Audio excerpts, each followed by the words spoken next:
के सामने लब्बैक अल्लाहुम्मा लब्बैक की सदाएं बुलंद करता है तो अल्लाह की तरफ से आवाज़ आती है, ए मेरा बंदा, तूने मेरी मोहब्बत के खातिर, तू मेरी मोहब्बत के खातिर तड़पते हुए अपने मुल्कों को छोड़ा, अपनी शहरों को छोड़ा, अपनी कीमती लिबास को छोड़ दिया, अपने जिस्म पर कफन के 2 टुकड़े डालकर, 2 कपड़े डालकर, ओ मेरे बंदे, तूने दीवानों की तरह जब मेरे घर का तवाफ करता है, मेरे घर का चक्कर लगाता है, लब्बैक अल्लाहुम्मा लब्बैक की सदाएं बुलंद करता है तो आसमान से आवाज आती है, ऐ मेरा बंदा, अगर तूने मेरी रजा के लिए, अगर तूने मेरी खातिर के लिए ये सारी चीजों को कुर्बान कर दिया तो सुन लो, आज मैं तेरे लिए ऐलान करता हूं कि मेरे बंदे, मैंने तेरी सारी गुनाहों को माफ फरमा कर, तेरी सारी गलतियों को माफ फरमा कर मैंने तुझे ऐसा बना दिया जैसा कि आज ही तू अपने माँ के पेट से पैदा हुआ।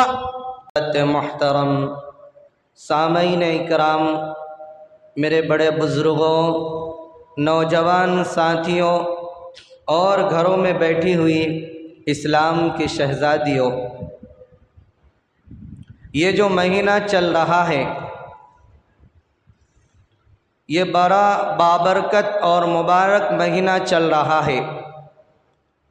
ये ज़िक़ादा का महीना जो चल रहा है ये बड़ा खूबसूरत महीना चल रहा है जिसके अंदर हज के अय्याम की शुरुआत हो जाती है। अल्लाह ने उम्मत मुस्लिमा को बहुत सारे इनामात नवाजे, बहुत सारी फ़जीलतें अल्लाह ने उम्मत मुस्लिमा के दामन में समेट दिए। अल्लाह ने सबसे पहले हम लोगों को एक सबसे ज़्यादा खूबसूरत महीना अता फरमाया जो रमज़ानुल मुबारक का महीना था। उसके अंदर अल्लाह तबारक व तआला ने हमें रोज़ा रखने का हुक्म दिया और उसके बाद अल्लाह तबारक व तआला जो ही रमज़ानुल मुबारक का महीना ख़त्म हुआ तो अल्लाह ने हज के महीनों को शुरू कर दिया। अल्लाह के नबी सल्लल्लाहु अलैहि वसल्लम ने इरशाद फरमाया कि अल्लाह ने जो महीने और साल जो बनाए उनके जो 12 महीने हैं उनमें से अल्लाह ने 4 महीनों को फजीलत दी है। ज़िक़ादा, ज़िलहिज्जा, मुहर्रम और रजबुल मुरज्जब। तो ये जो अब लगातार 2 महीने चल रहे हैं, ज़िक़ादा और ज़िलहिज्जा, ये माह मुहर्रमात में से है जिसके अंदर कुफ़ार व मक्का ने भी अपने क़त्ल व क़िताल और चोरी डकैती, शराब नोशी, फित्नो फसाद जो उनका शेवा बना हुआ था जब ये महीने शुरू होते थे वो अपने तमाम बुराइयों को छोड़ देते थे। जब ये कुफ़ार व मुशरिकीन इन महीनों का एहतराम करता हो, जिनको न दीन से कोई मतलब, न इस्लाम से कोई मतलब, न अल्लाह के अहकाम से कोई मतलब, जब वो इन महीनों का एहतराम करता है तो उम्मत मुस्लिमा को उससे बढ़कर इन महीनों का एहतराम करना चाहिए। क्योंकि अल्लाह तबारक व तआला कुरान करीम में फरमाता है, इन्न इद्दतश्शुहूरि इंदल्लाहि 12 शहरन फी किताबिल्लाह यौम खलक़स समावाति वल अर्द मिन्हा अर्बअतुन हुरुम। कि अल्लाह ने फरमाया कि इंसानों की जमात, मैंने तुम्हारी ज़िंदगी गुजारने के लिए साल, महीने और दिन बनाए कि 7 दिन का एक हफ्ता होगा, 12 महीने के एक साल होंगे, 30 दिन का एक महीना होगा। तो तुम्हारी ज़िंदगी की अय्याम को गुजारने के लिए मैंने एक निज़ाम बनाया, लेकिन उन तमाम महीनों में से मैंने 4 महीनों को अपने लिए मुंतखब कर दिया है।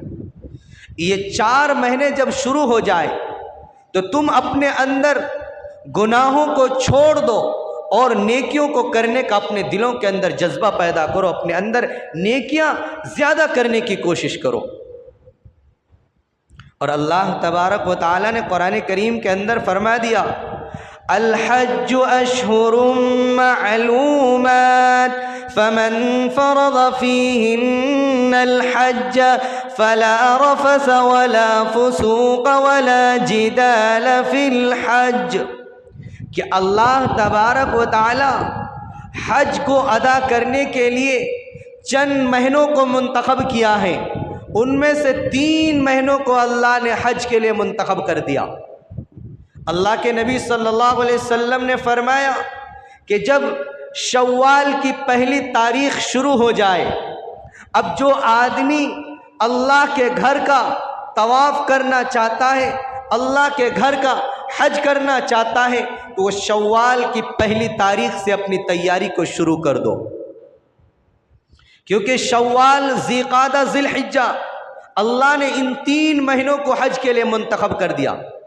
हज के तो जो मखसूस अय्याम हैं वो ज़िलहिज्जा के 10 दिन हैं, लेकिन अल्लाह ने फरमाया कि शव्वाल के महीने से उसकी तैयारी शुरू कर दो।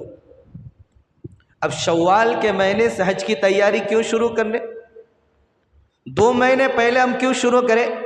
तो पहले जो होते थे आदमी, जो सफ़र करते थे, उनके सफ़र हवाई जहाज़ नहीं था, ट्रेनें नहीं थी, घोड़ों पर और ऊंट पर बैठकर या फिर कश्तियों में समंदरों का सफ़र होता था जो महीनों लग जाता था। अब हमारे हिंदुस्तान से अगर कोई हज करने के लिए जाता तो इनको 4 महीने लगते थे, 4 से 5 महीने लग जाते थे, क्योंकि समंदरों का सफ़र होता था और वो बादबानी कश्तियाँ होती थी जो हवाओं के रुख से चला करती थी।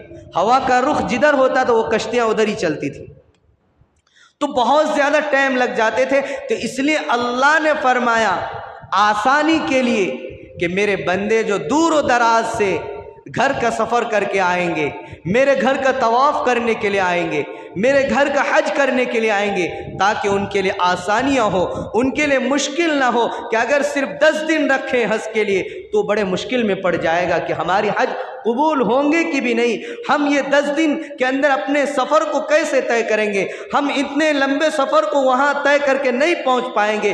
तो बंदे के लिए एक मुश्किल का सामना करना पड़ता था। तो इसलिए अल्लाह ने उम्मत मुस्लिमा के लिए आसानियाँ पैदा करके कहा कि ए मेरे उम्मत मुहम्मदिया के मानने वालों, तुम्हारे लिए मैंने हज के सफ़र को आसान कर दिया। तुम्हारे लिए 10 दिन नहीं बल्कि 2 महीने पहले मैंने तैयारी का हुक्म दे दिया है कि अब तुम कहीं से भी सफ़र करके आओ। अब तो 2-3 घंटे में हम हज का सफ़र तय कर लेते हैं, 2.5 घंटे या 3 घंटे लगते हैं अब हम अगर पहुंचना चाहें।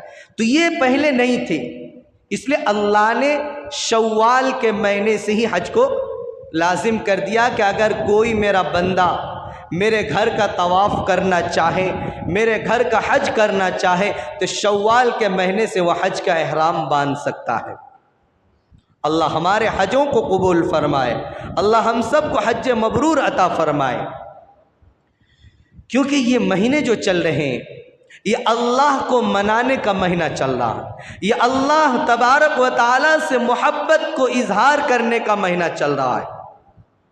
और इस हज के लिए मेरे दोस्तों जितने सारे इबादतें हैं आप उनको कभी भी अदा कर सकते हैं, नफली इबादतें अदा कर सकते हैं, अपने घरों में बैठकर अदा कर सकते हैं। लेकिन हज एक ऐसी इबादत है जिसको आप अपने घरों में बैठकर, अपने शहर में रहकर अदा नहीं कर सकते। उसके लिए आपको सफ़र करना पड़ेगा, उसके लिए आपको दीवानों की तरह अल्लाह के घर का चक्कर लगाना पड़ेगा, उसके लिए आपको एक आशिक की तरह, जिस तरह एक आशिक अपने मुहिब की तलाश में अपने सब कुछ छोड़ देता है, इसी तरह आपको दीवानों की तरह हर चीज़ को छोड़ करके उस घर का सफ़र करना पड़ेगा। और वो घर ऐसा घर है जिसको अल्लाह ने दुनिया के अंदर, दुनिया की ज़मीन को बनाने से पहले ही अल्लाह ने उस घर का इंतखाब फरमाया। इसलिए कुरान में फरमाया अल्लाह ने, इन्ना अव्वल बैति वुज़िअ लिन्नास लल्लज़ी बिबक्कत मुबारकन व हुदल लिल आलमीन फीही आयातुम बय्यिनातुम मक़ाम इब्राहीम वमन दखलहु कान आमिना। अल्लाह तबारक व तआला ने अपने कलाम पाक में इरशाद फरमा दिया कि ऐ लोगों, मैंने अपने घर को मक्कतुल मुकर्रमा के अंदर अपने घर की तामीर फरमाई, जिसको खाना काबा कहते हैं, जिसको मक्कतुल मुकर्रमा कहते हैं, जिसको काबतुल्लाह के नाम से याद करते हैं। मैंने उस घर की तामीर को मुबारक बनाया, लोगों के लिए हिदायत का जरिया बनाया, लोगों के लिए मैंने एक सीधा रास्ता बनाया, मैंने लोगों के लिए नजात का जरिया बनाया कि जो भी मेरा बंदा इस घर का तवाफ करेगा, इस घर का जियारत करेगा, इस घर की दियारत करेगा, अल्लाह फरमाता है कि उसकी तवाफ करने के बदले, उसकी जियारत करने के बदले उसकी जिंदगियों को अल्लाह गुनाहों से पाक करके नेकियों में अल्लाह ढाल देंगे। अल्लाह ने फरमाया वमन दखलहु काना आमिना। चाहे वो दुनिया के अंदर कितने बड़े मुजरिम हो जाए, कितने बड़े पापी हो जाए, अल्लाह फरमाता है वमन दखलहु काना आमिना। जब वो मेरे घर के पास आ जाए, हुदूद हरम के पास आ जाए, तो अब उसको अमन दे दी जाएगी। अगर किसी के बाप का कातिल है तो बेटे को यह इजाज़त नहीं है कि अपने बाप के कातिल को हुदूद हरम के अंदर पकड़ करके उनको मारे, उनको डांटे, उनको दफन करे और उनको मार पीट करे। अल्लाह ने फरमाया वमन दखलहु काना आमिना, क्योंकि मैंने इसको अमन दे दिया है, अब ये मेरी हिफाजत में है। यहाँ तक के उस आदमी के एक बाल को भी आप नहीं तोड़ सकते हैं, एक उसके जिस्म के अंदर खरोच भी नहीं ला सकते हैं। वमन दखलहु काना आमिना, क्योंकि ये घर वो ऐसा घर है जो भी आ जाए, यहाँ तक कि अगर जो शेर जो इंसानों को चीर फाड़ खाने वाली जानवर है, अगर शेर भी ये हुदूद हरम में आ जाए तो आप उनका शिकार नहीं कर सकते, उनको नहीं मार सकते। अल्लाह ने उस घर को मुहतरम बनाया, अल्लाह ने उसमें मकाम इब्राहीम को रखा कि अगर आदमी मकाम इब्राहीमी में पहुंचकर अल्लाह से दुआएं करता है, उसके पास जाकर 2 रकात नमाजें पढ़ता है और मुस्तलजिम से सिमट करके अल्लाह से दुआएं मांगता है, तो के सामने जाकर के बोसा दिया।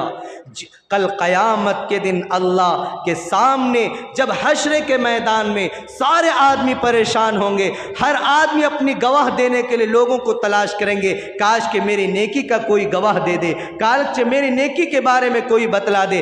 क्योंकि उस वक्त ऐसा आलम होगा कि बीवी बच्चों से दूर भागते रहेंगे, शोहर बीवी से दूर भागेंगे, क्योंकि अल्लाह ने कुरान में फरमाया यौम यफिरुल मर्उ मिन अखी व उम्मिही व अबी व साहिबतिही व बनी लिकुल्लि इम्रिइन मिनहुम यौमइदिन शअनुन युगनी। उस दिन कोई किसी का काम नहीं आएगा, न बीवी बच्चों का काम आएगा, न शोहर बीवी के काम आएंगे, न वालिदैन अपने बच्चों के काम आएंगे, न बच्चे अपने वालिदैन का। क्योंकि तेरे सामने गवाही देता हूँ कि अल्लाह मेरी गवाही को, मेरी शहादत को इसके हक़ में कबूल किया जाए। हजर अस्वद का ये गवाही देना था कि अल्लाह तबारक व तआला उस बंदे की गुनाहों को माफ़ फरमा देंगे और उसके ऊपर जो सख्तियाँ होंगी मैदान महशर के, अल्लाह उन सख्तियों को आसान फरमा देंगे। तो इसलिए अल्लाह फरमाता है कि वलिल्लाहि अलन्नासि हिज्जुल बैति मन इस्तताअ इलैहि सबीला।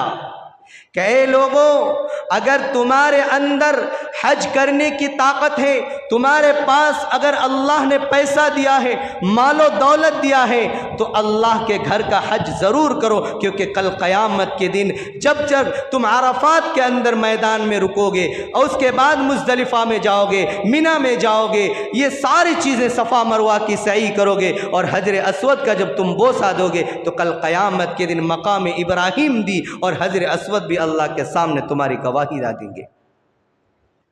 अल्लाह के नबी सल्लल्लाहु अलैहि वसल्लम की हदीस मुबारका है, बुखारी की हदीस है कि जो आदमी पैसा रहने के बावजूद उसके अंदर उसके ऊपर हज फ़र्ज होने के बावजूद भी अगर वो हज नहीं करता है तो अल्लाह के नबी सल्लल्लाहु अलैहि वसल्लम ने फरमाया कि अल्लाह फरमाता है कि उस बंदे के बारे में मैं कोई जिम्मेदारी नहीं लेता हूं कि मौत के वक्त वो यहूदी बन करके मरे या नसरानी बन करके मरे, मुझे उससे कोई परवाह नहीं।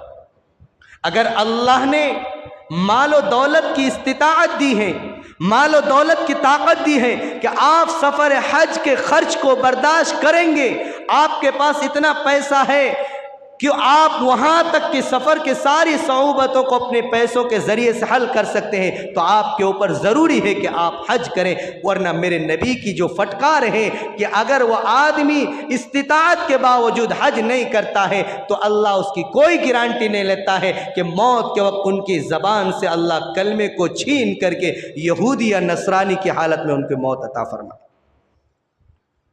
ये मेरे दोस्तों, ये हज का मकाम है।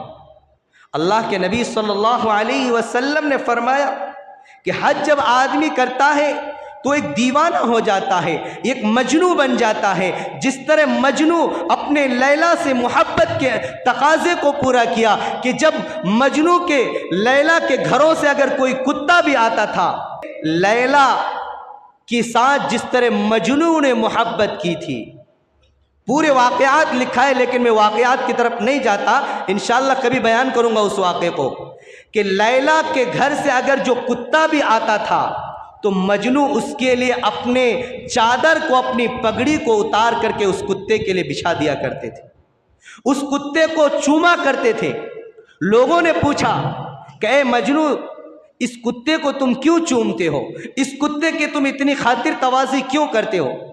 तो मजनू ने क्या जवाब दिया, तुम्हें मालूम नहीं ये मेरे लैला के घरों से होकर आया है, इनको मेरी लैला की हवा लगी हुई है, इसलिए मैं अपनी मोहब्बत में लैला के घर से जो भी आएगा मैं उसका इसी तरह एहतराम करूंगा, इसी तरह उनको चूमूंगा।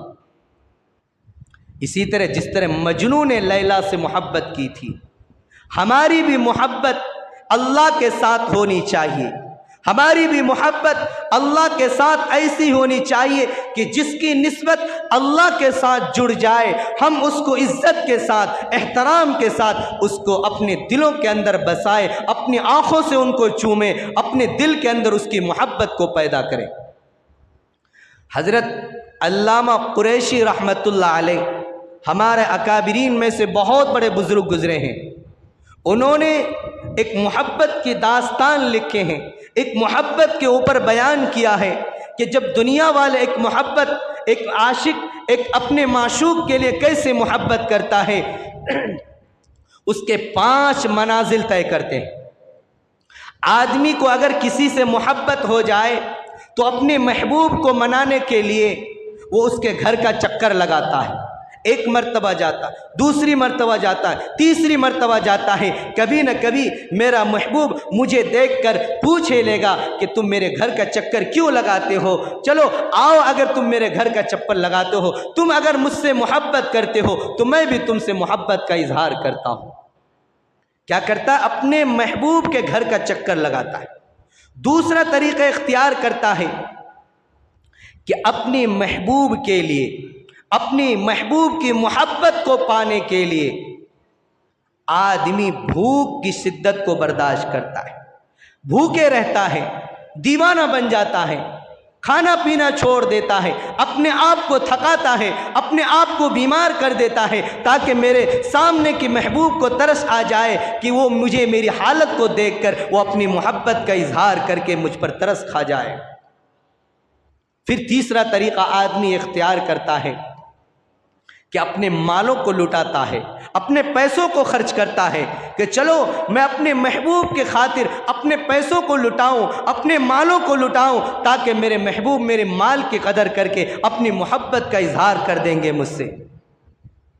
और चौथा तरीका इख्तियार करता है कि एक वक्त आता है कि अपने महबूब के दरवाजे पर आकर बैठ जाता है, बैठकर यह कहता है कि मैं तुम्हारे दरवाजे से उस वक्त तक नहीं उठूंगा जब तक कि तू अपनी मोहब्बत का इजहार न कर दे, जब तक कि तू मुझसे राज़ी ना हो जाए, उस वक्त तक मैं तेरे दरवाजे को छोड़कर नहीं जाऊंगा। और जब आखिरी स्टेज पर आता है, अगर महबूब इस तरह भी नहीं मानता है तो फिर महबूब को मनाने के लिए अपने घरों को छोड़ देते हैं, अपने लिबासों को छोड़ देते हैं, अपने फ़कीराना लिबास को ज़ेब तन करके उनके लिए दीवानों की तरह, जिस तरह लैला हमेशा मजनू लैला लैला की तस्बीह गाता था, इसी तरह अपने महबूब को राज़ी करने के लिए सिर्फ अपनी मुहिब का तज़किरा करते रहता है कि मेरे महबूब तू मुझसे राज़ी हो जा, तू मुझसे राज़ी हो जा। जब तक तू राज़ी नहीं हो जाएगा उस वक्त तक मैं तेरे नाम का रट लगाऊंगा, उस वक्त तक मैं तेरे नाम की तस्बीह पढ़ता रहूँगा। जब तू राज़ी हो जाएगा फिर मैं तेरे लिए अपने सब कुछ कुर्बान कर दूंगा। ये क्या तरीका है? अल्लामा कुरैशी रहमतुल्लाह अलैह फरमाते हैं कि इसी तरह हमें अपने रब को मनाने के लिए दिन के 5 वक्त की नमाज अदा करनी है। 5 वक्त हम अल्लाह के घर का चक्कर लगाएंगे तो अल्लाह पर हम पर रहम आएगा। चलो मेरा बंदा मेरे घर का चक्कर लगा तो चलो माफ़ कर दो। दूसरा तरीका, जब बंदा अपने लिए भूख की शिद्दत को बर्दाश्त करता है तो बंदा अपने महबूब को राज़ी करने के लिए, बंदे अपने रब को राज़ी करने के लिए रोज़ा रखते हैं कि अल्लाह तू मुझसे राज़ी हो जा, मैंने भूख और प्यास की शिद्दत को बर्दाश्त किया। तो जब ये तरीक़ा भी इख्तियार करता है तो अल्लाह को रहम आता है कि मेरा बंदा मेरी खातिर अपनी भूख और प्यास की शिद्दत को बर्दाश्त करता है। तीसरा तरीक़ा, अपने मालों को खर्च करता है। तो जब बंदा ज़कात देता है, सदका देता है, हदिया तहाइफ देता है, अल्लाह के नाम पर देता है तो अल्लाह को तरस आता है कि देखो मेरा बंदा मेरी खातिर अपने मालों को लुटाता है, चलो मैं इससे अपनी मोहब्बत का इजहार कर रहा हूँ।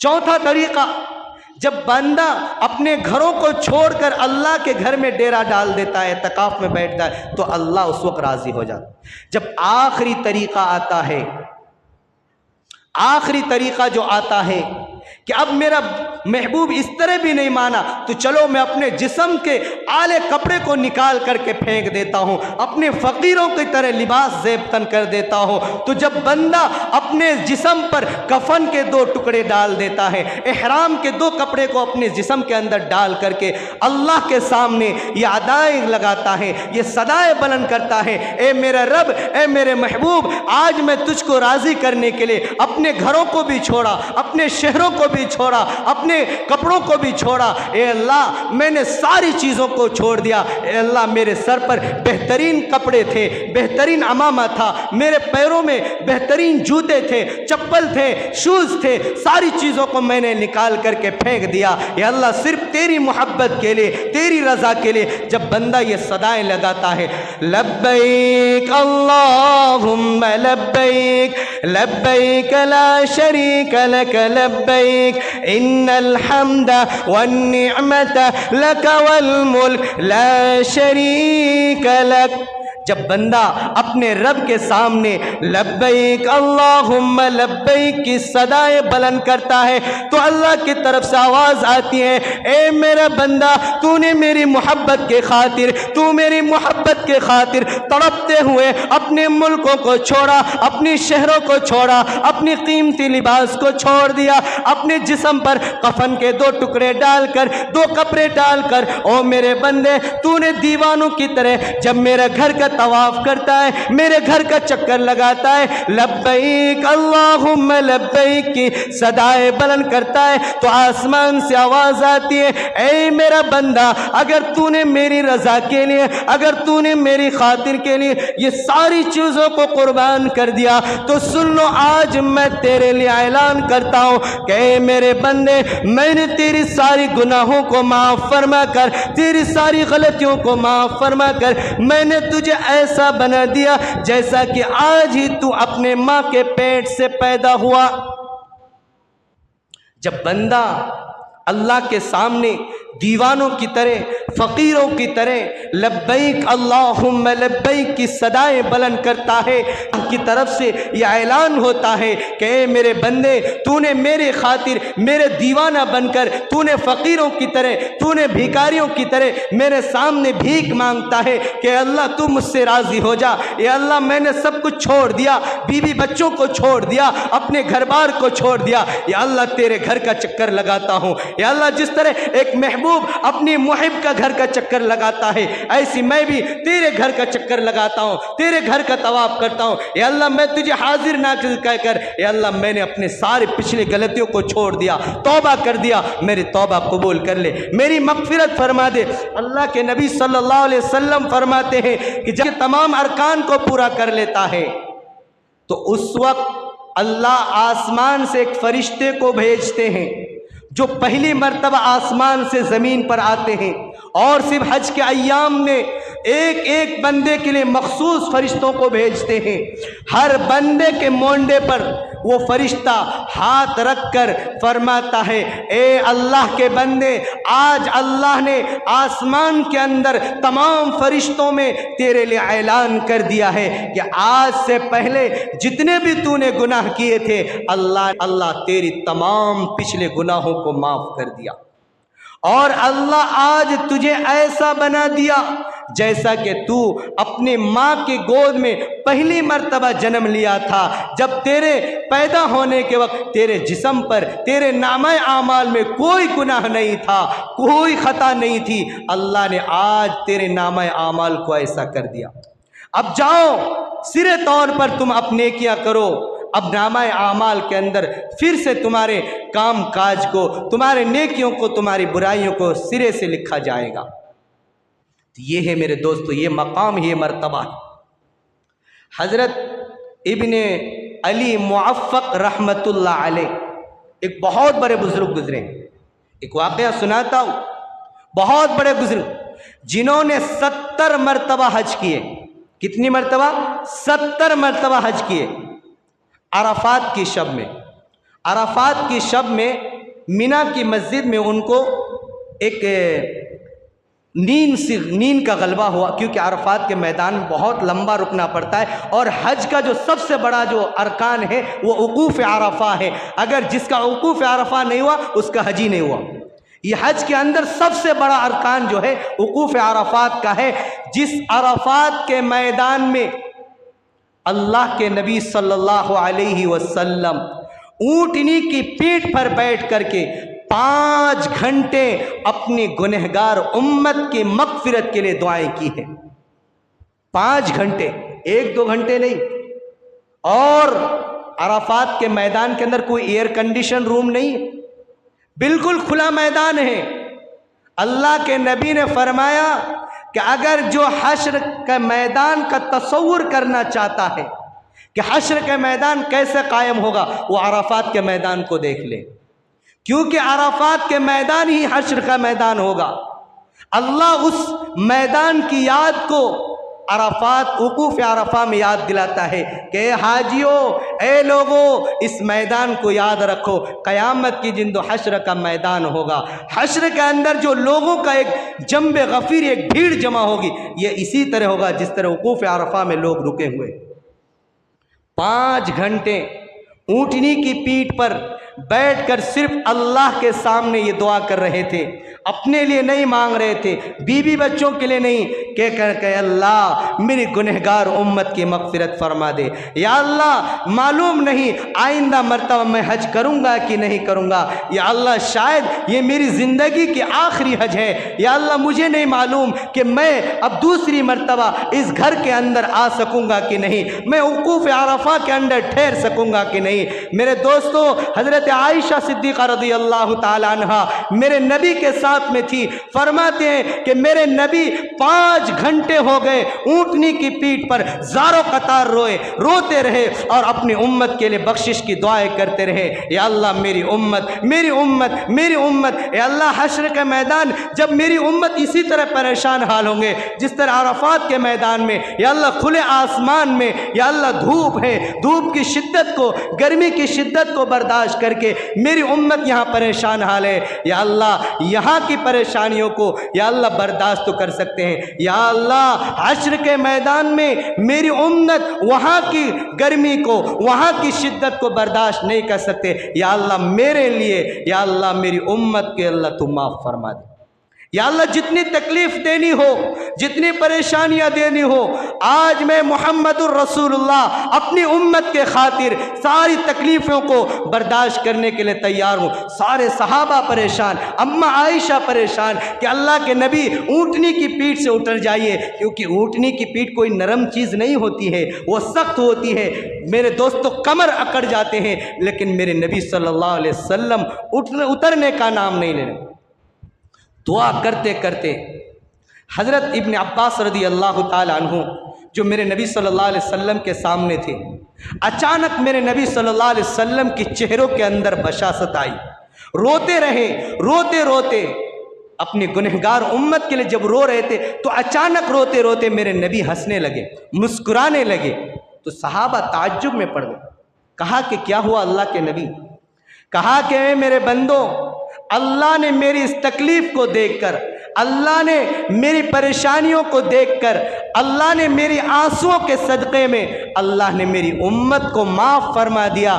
जब मेरी उम्मत की अल्लाह ने बख्शिश कर दी और मेरी सिफारिश को अल्लाह ने क़यामत के दिन के लिए कबूल कर लिया, तो शैतान ज़लील व ख़ार होकर, शैतान रोध होकर के अपने सरों पर मिट्टियाँ डाल रहा है, इसलिए मैं शैतान को देख करके हंस रहा हूँ। सबसे ज़्यादा जलील जो होता है शैतान, सबसे ज़्यादा जलील होता है उक़ूफ़ अरफ़ा के दिन, जब बंदा अपने रब के सामने रो रहा होता है, उस वक्त सबसे ज़्यादा शैतान जलील होता है। तो फरमाया कि शैतान मेरी दुआ की कबूलियत की वजह से रो रहा है और अपने सरों पर मिट्टी डाल रहा है कि मैं तो बर्बाद हो गया। अल्लाह ने नबी की सिफारिश को कबूल कर लिया और फरमाया कि क़यामत तक जितनी भी मेरी उम्मत आकर के वक़ूफ़ अरफ़ा में आकर के, अरफ़ात के मैदान में आकर के अपने गुनाहों की मग़फ़िरत करेगा, अल्लाह उसके गुनाहों को माफ़ फरमा देगा। तो मैं बयान कर रहा था हज़रत अली इब्न मुअफ़्फ़क़ रहमतुल्लाह अलैह, बहुत बड़े बुज़ुर्ग गुज़रे जिन्होंने 70 हज किए हैं। अरफ़ात की शब उनकी आँख लगी, आँख लगने के बाद उन्होंने ख्वाब में देखा कि आसमान से 2 फरिश्ते आए और 2 फरिश्ते आकर आपस में सवाल व जवाब कर रहे हैं। सवाल व जवाब ये कर रहे हैं कि बताइए इस साल कितने आदमियों ने हज किए हैं। तो उस एक फरिश्ते ने जिससे सवाल क्या कहा, उनको मुझे नहीं मालूम भाई कितने, इतना बड़ा मजमा मैं थोड़ी गिन रहा हूँ, नहीं मालूम, आदमियों के शक्ल में आए। कहा कि मुझे नहीं मालूम। तो जो सवाल करने वाले फरिश्ते थे उन्होंने खुद कहा कि इस मर्तबा 6 लाख आदमियों ने हज किए। कितने? 6 लाख आदमियों ने हज किए। हज़रत इब्न मुअफ़्फ़क़ रहमतुल्लाह अलैह फरमाते हैं, उसके बाद फिर वो फरिश्ता सवाल करता है कि बताइए इस मर्तबा कितने हाजियों की हज को अल्लाह ने कबूल किया है। तो फिर वो दूसरा सामने वाला फरिश्ता कहता है मुझे नहीं मालूम। तो फिर वो सवाल करने वाला खुद कहता है कि इस मर्तबा 6 लाख आदमियों में सिर्फ 6 आदमी की हज कबूल हुई। कितने? 6 लाख का मजमा, और हज अल्लाह ने कितने आदमियों के किया? सिर्फ 6 आदमियों के हज कबूल। हज़रत अली इब्न मुअफ़्फ़क़ रहमतुल्लाह अलैह फरमाते हैं कि मैं घबरा करके बेदार हुआ, मेरे आँखों से आंसू जारी हो गए कि इतना बड़ा मजमा, ए अली इब्न मुअफ़्फ़क़ तेरी क्या मजाल कि तेरी हज कबूल। मैं सोचा मैं तो बर्बाद हो गया भाई, इसमें कितने बड़े बड़े अल्लाह वाले होंगे, कितने बड़े अल्लाह के सामने गिरिया वजारी करने वाले लोग होंगे, मेरी क्या हैसियत है कि मेरी हज कबूल हो जाए। रोते रहे, गिड़गिड़ाते रहे। उसके बाद फिर दूसरे दिन इसी तरह वो तवाफ़ करते, थक हार करके एक जगह टेक लगा करके सो जाते हैं, मिना के मैदान में सो जाते हैं। देखते हैं कि फिर वही 2 फरिश्ता आकर के आपस में सवाल व जवाब करते हैं कि ए आदमी ये बताओ कि इस मर्तबा कितने आदमियों ने हज किया। वो सवाल व जवाब होता है। कहा कि तुम्हें मालूम है कि अल्लाह ने जो 6 आदमियों के हज कबूल किए थे, उन 6 आदमियों के बदले में अल्लाह ने 6 लाख आदमियों के हज को कबूल कर लिया। हर एक आदमी के बदले में अल्लाह ने 1 लाख आदमियों का हज कबूल किया है। इसलिए 6 आदमियों के बदले में अल्लाह ने 6 लाख आदमियों का कबूल किया। हज़रत इब्न अली मुअफ़्फ़क़ रहमतुल्लाह अलैह कहते हैं कि अब मेरी जान में जान आई कि अब मेरा भी हज कबूल हो गया, क्योंकि अल्लाह ने 6 आदमियों के बदले में जब 6 लाख आदमियों को कबूल कर लिया तो उसमें मैं भी शामिल हो गया। चलो अल्लाह ने मेरी भी हज को कबूल कर लिया। तो इसलिए मेरे दोस्तों, हमें जो हज करना है, अल हज अशहुरुम मालूमात के अंदर अल्लाह ने जो फरमाया कि ऐ लोगों, तुम्हें जो हज करना है उस हज के अंदर तुम्हें फिस्क व फुजूर को छोड़ना है, गाली गलौज को छोड़ना है, वाहियात को छोड़ना है। सिर्फ तुम्हारे दिलों के अंदर अल्लाह की मोहब्बत आनी है, अल्लाह की रज़ा आनी है। अगर तुम इस तरह हज करोगे तो अल्लाह तुम्हारे हज को कबूल फरमा लेंगे। और इसी तरह एक बुज़ुर्ग गुजरे हैं जिनका नाम हजरत अल्लामा दोसी रहमतुल्लाह अलैह फरमाते, बहुत बड़े बुजुर्ग गुजरे हैं। 70 साल तक उन्होंने लगातार हज और तवाफ़ किए हैं। मेरे दोस्तों, वाक़यात लंबा है, ज़िम्मेदारों की तरफ से हमें इतना वक्त नहीं मिलता है कि हम खुल करके आपको बयान करें। अगर आप हजरात जुमे की नमाज के लिए करंट अगर आप 12:45 बजे पहुंच जाएंगे या 1 बजे पहुंच जाएंगे, जब हमारा खुतबा शुरू होता है तो हम खोल करके बेहतरीन और ख़ूबसूरत वाक़यात आपको सामने पेश करेंगे। लेकिन हमारे सब आदमी आते कब? जब 1:20 या 25 होता है तब आता है। तो आदमी जब सामने रहता है तो खुद ब खुद वाक़यात जहन में आने लगते हैं और मज़ा आता है सुनाने में।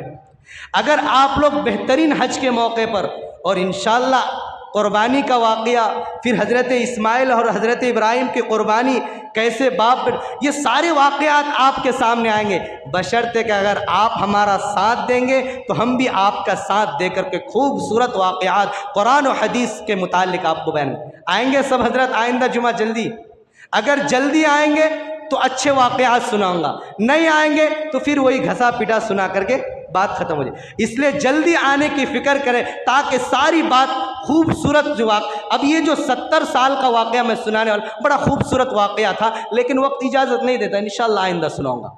आप हजरात तैयार होकर जुमे के दिन सारे कामकाज को छोड़कर जल्दी आने की फ़िक्र करें। अल्लाह हमें भी और तमाम हजरात को अल्लाह हज बैतुल्लाह की सआदत नसीब फरमाए। अल्लाह हम सब के लिए खाने काबा का ज़ियारत और तवाफ़ अल्लाह हम सब के नसीब में लिख दे।